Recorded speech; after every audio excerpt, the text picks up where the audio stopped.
Well, good morning, everybody, and a very warm welcome to you all. It's a pleasure to return here to this excellent venue in Guildford for the CCN Conference once again. Now, as is custom, I would like to start with a few important thank yous. First, to our partners who have given most generously to support our conference and who've worked closely with member councils and the CCN team throughout the year. Secondly, I'd like to thank our CCN officer team, who under Simon Edwards' leadership has organised our annual conference so professionally year after year, and I know this one is going to be even more challenging, that has proved to be even more challenging than in previous years.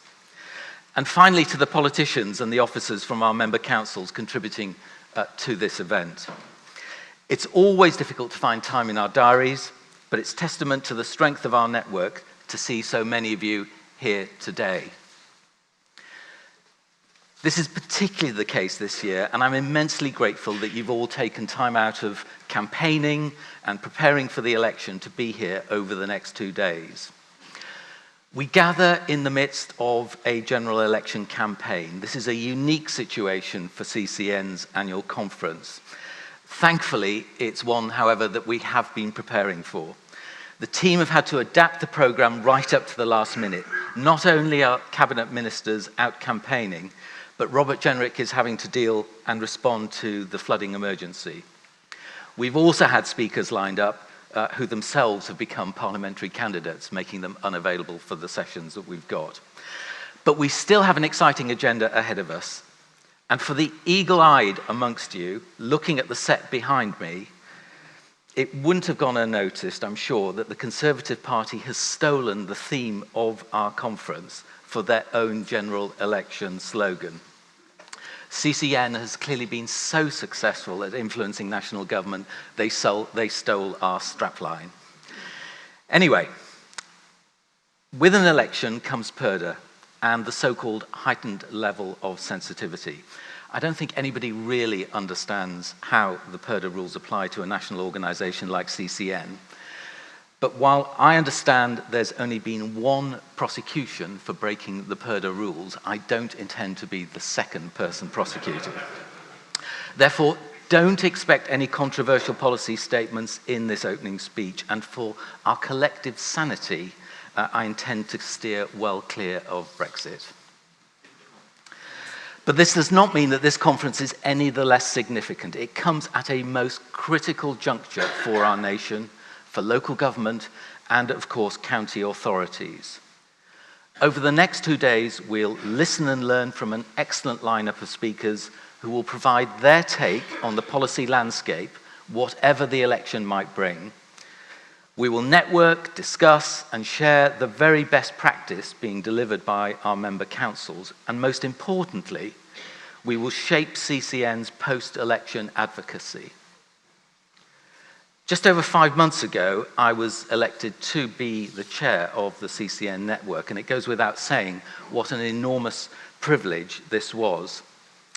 With the change of Prime Minister, many new ministers and special advisors, and Westminster in such a febrile state, my first few months have been something of a baptism of fire. And it's certainly been a lot more work than I could have imagined. Nonetheless, it's been hugely rewarding and enjoyable. I would like again to thank my predecessor, Paul Carter. He's handed over the leadership of an organisation that is now one of the most recognised and respected national voices for local government. It's a position I've taken on with immense pride, and in the hope and expectation that with the support of our new cross-party executive leadership team and the wider network, we can continue to be an organisation that punches well above its weight on the national scene. And the evidence on behalf of our county and county unitary members has never been stronger. The spending round announced at the beginning of September was a clear demonstration of the influence that CCN has had in Whitehall. There's no shadow of doubt that the activity CCN has undertaken over the past 12 months to highlight the financial challenges facing local government help to deliver a better than expected funding settlement. Our approach continues to utilise our limited resources to commission insightful research supported by detailed in-house analysis and policy development focused on the issues that matter most to our member councils. Take, for instance, the groundbreaking independent review of local government funding delivered in partnership with PwC, which is now the national benchmark for understanding the funding needs of councils around the country.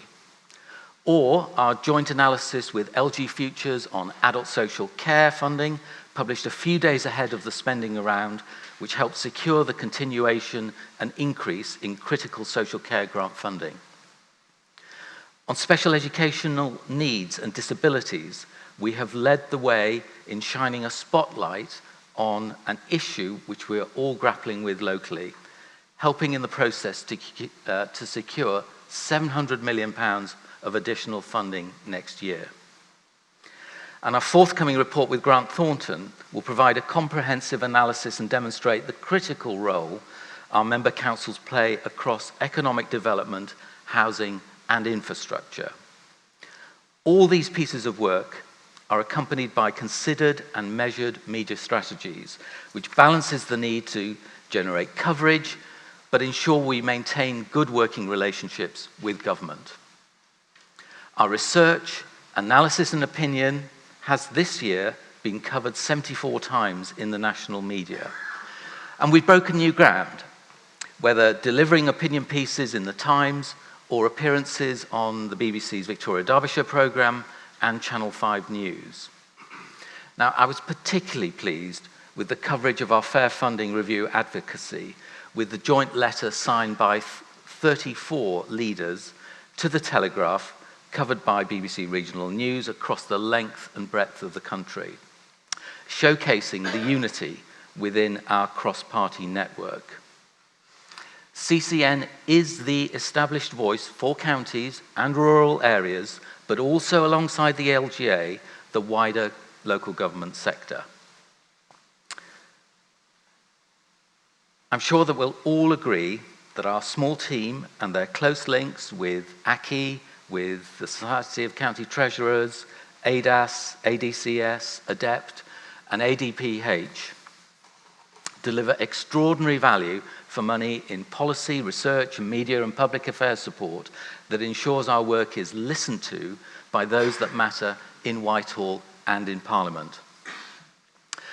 I'm pleased that we've recently recruited new capacity into the team in Smith Square through our secondment scheme with member councils. And I'd like to welcome Ellie Skinner from Cornwall, who's here at the conference today, and that I hope she finds her placement with the team rewarding. In September, we agreed a new governance model for CCN, including the formation of our new executive committee and an increase in the number of spokespersons, which involves more colleagues in directing the work of CCN. Now, as Simon always reminds me, we're a member-led organisation. It's essential we use the knowledge and experience of our membership from all parties and from all parts of the country. I'd like to thank all of those who've taken on new responsibilities and the time that they will dedicate to these roles over the coming period. Looking ahead now, it's my job to work with Simon and the new executive leadership team to ensure we have the right resources to build on our successes and take CCN to the next level. Over the coming weeks, we'll consider the future resources and structure of the team needed to ensure that CCN remains at the top of its game and we're in the best possible position to make our case to the new government. And it's how we influence the new administration that I want to turn to now. As a strong cross-party network, we must look beyond the immediate electioneering and be ready to set out our priorities to the administration that enters government on the 13th of December. Whoever forms the next government, CCN's priority remains to ensure that our member councils have the funding, the powers, and the freedoms needed to deliver their local priorities, and we secure the best possible deal for county areas. 2 weeks ago, I was pleased to join with our Vice Chairman in agreeing and publishing our general election statement. This argued that as we head into this campaign, it's essential all political parties engage in the issues facing county authorities and the communities that we represent. And at this conference, I want to progress further our preparations for our post-election engagement. Building on our recent advocacy, a discussion document, our priorities for the incoming government, has been provided in your delegate packs. We need to hit the ground running in the new year, if not before. And this document clearly articulates our cross-party priorities and policy proposals for the incoming government to consider. Funding, of course, will be a central part of the dialogue with the incoming administration. Nonetheless, dealing with many of the issues facing Shire counties, be it ageing populations, unaffordable housing, or poor social mobility, require much more than funding. Whoever enters Downing Street must engage county authorities on legislative reform and take steps to utilise the strategic role of county authorities across economic growth, housing, public sector reform, and environmental protection. Crucially, this must be underpinned by genuine devolution, a devolution settlement for all with a practical framework for devolved powers, institutional and structural reforms to genuinely drive powers down to local communities from Whitehall to county halls.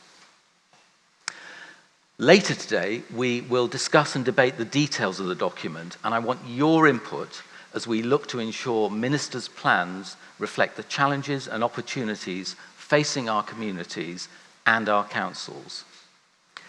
Please do download the conference app to start providing feedback on the document and enable you to respond to the questions in the interactive session part of the application.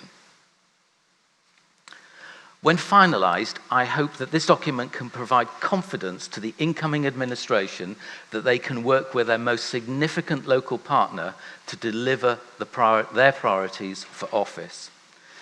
In return, we can offer whoever takes power a ready and willing partner to help solve some of the most pressing domestic issues that they face, from health to regional growth to climate change. To take forward and succeed in making our case to the government, our cross-party network needs to remain united and strong, supported by an outstanding officer team. Whatever the election may bring, I am confident that we will go from strength to strength, standing together on the issues that matter to our councils and to our communities, making a compelling case to the new administration. With the right tools, the right powers, and the right funding, we can do much, much more, unleashing the potential of counties both economically and socially for the benefit of the people that we serve. Thank you.